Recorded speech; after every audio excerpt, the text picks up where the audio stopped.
Selamat datang di mata kuliah ekowisata. Kali ini saya akan membahas tentang perkembangan ekowisata di Indonesia. Perkembangan ekowisata di Indonesia, menurut di dunia ini sekarang tren pariwisata pasca pandemi antara 2019 sampai 2022 itu karena COVID-19 menunjukkan bahwa kesehatan di dunia tidak baik-baik saja dan angka pariwisata menurun di seluruh dunia. Bahkan perekonomian juga menurun di seluruh dunia.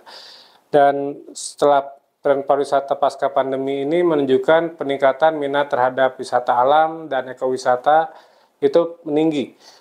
Kunjungan wisatawan ke kawasan konservasi mengalami peningkatan yang signifikan dengan kerjasama internasional dan pengembangan ekowisata menjadi salah satu fokus dalam upaya pengembangan pariwisata berkelanjutan.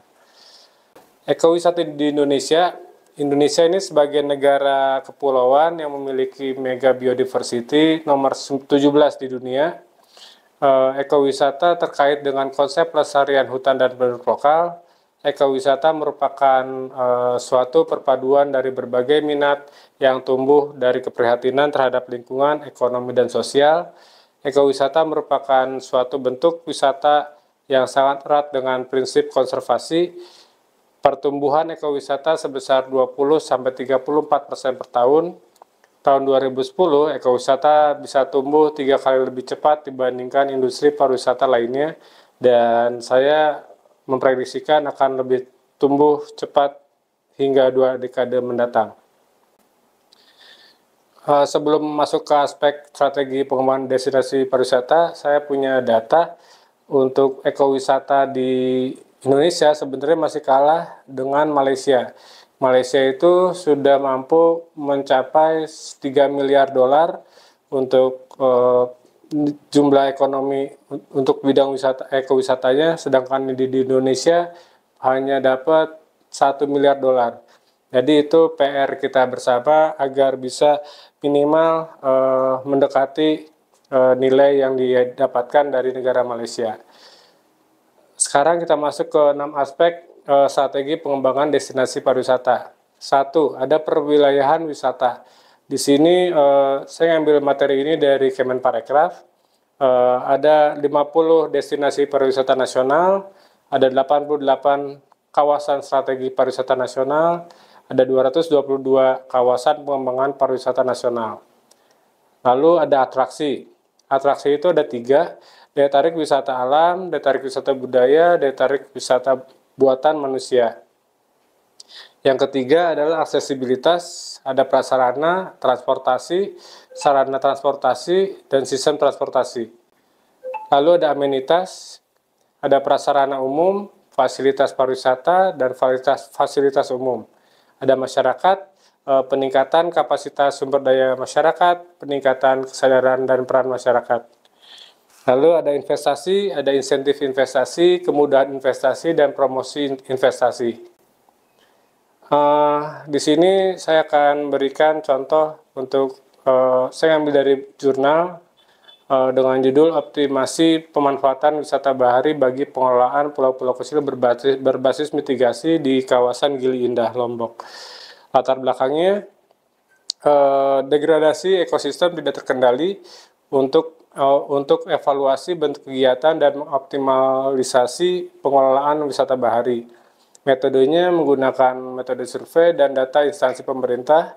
Lalu analisisnya kita menganalisis daya dukung, lingkungan dan ekologi, ekonomi, sosial, budaya, dan kelembagaan dengan analisis dinamik. Hasilnya pengembangan pengolahannya dan konservasi dan menghasilkan kebijakan program terpadu untuk kawasan Gili Indah.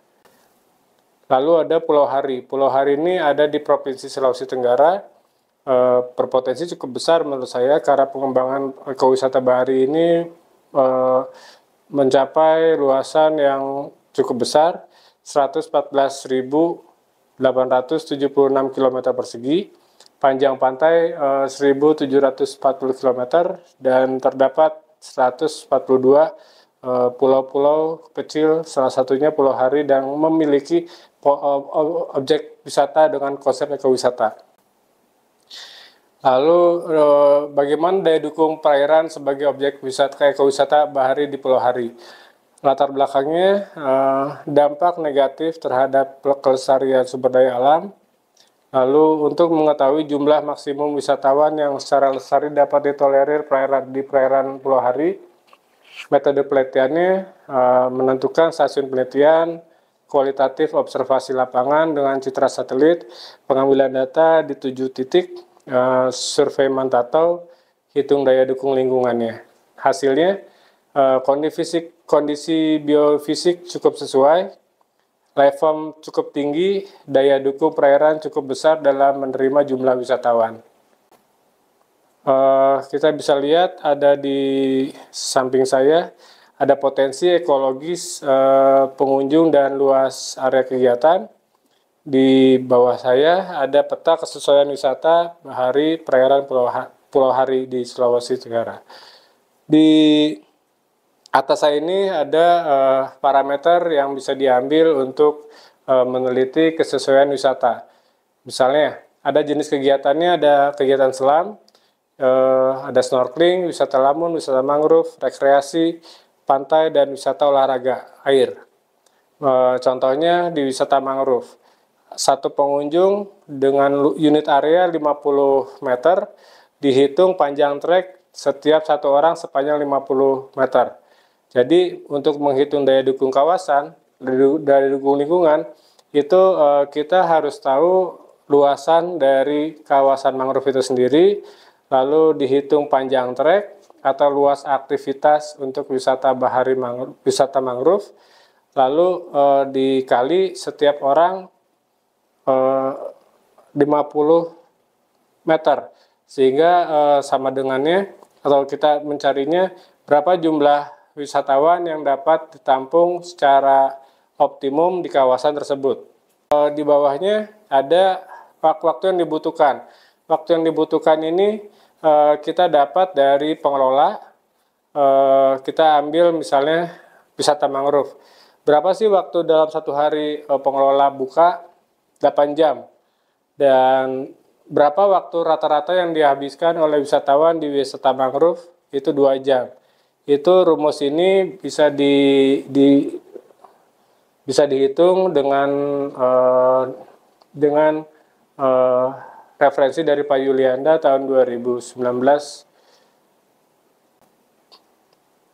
Contoh lagi, ada wahana rehabilitasi terumbu karang berbasis ekowisata dengan memanfaatkan energi matahari di Pulau Pramuka.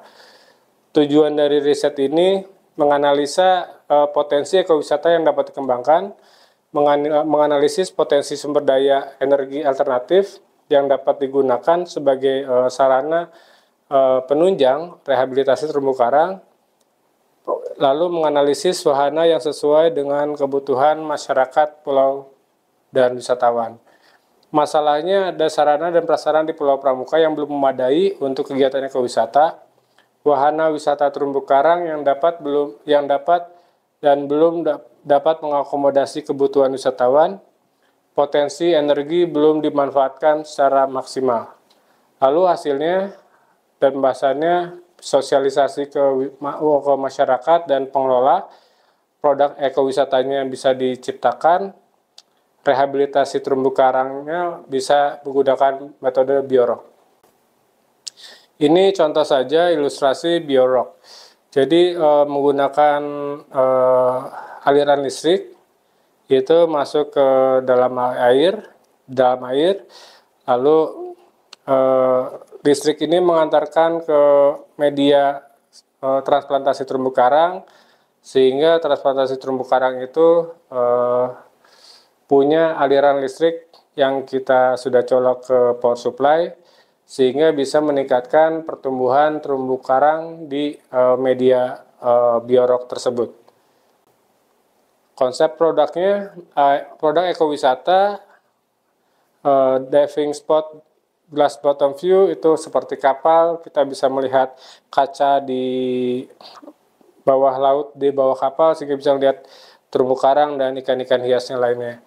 Lalu butuh juga sosialisasi mengenalkan rehabilitasi terumbu karang dan adopsi karang ini penting buat masyarakat, khususnya wisatawan. Lalu mengkomunikasikan bahwa rehabilitasi itu ada apa aja, dan biorok, energi alternatif, rehabilitasi bertahap, dan terintegrasi dengan jenis wisata yang sudah ada, sehingga membuat produk ekowisata ini cukup menarik untuk disajikan, dijual ke wisatawan. Ini contoh saja ada kapal future ya, kapal masa depan untuk operasi di darat. Kalau kita bisa lihat legend ya, kalau lihat bisa lihat di gambar ada yang warna oranye, itu merupakan beberapa orang aktivitas persiapan diving berdiri. Ada yang warna hijau aktivitas di area jump diving atau untuk masuk ke saat penyelam. Lalu ada yang warna biru aktivitas di area duduk dan menikmati glass bottom view. Jadi bagi wisatawan yang tidak berenang, yang tidak mau berenang atau tidak mau diving atau snorkeling, bisa melihat menikmati keindahan laut, ikan laut dan terumbu karang dari glass bottom view. Lalu ini operasional di lautnya kurang lebih seperti ini. Kapal-kapal ini bisa dijadikan, bukan kapal ya, seperti keramba tapi tertutup dan lebih modern, jadi tidak kena panas, tidak kena hujan, dan di atasnya juga ada tenaga solar panel, jadi mendapatkan listrik dari tenaga matahari.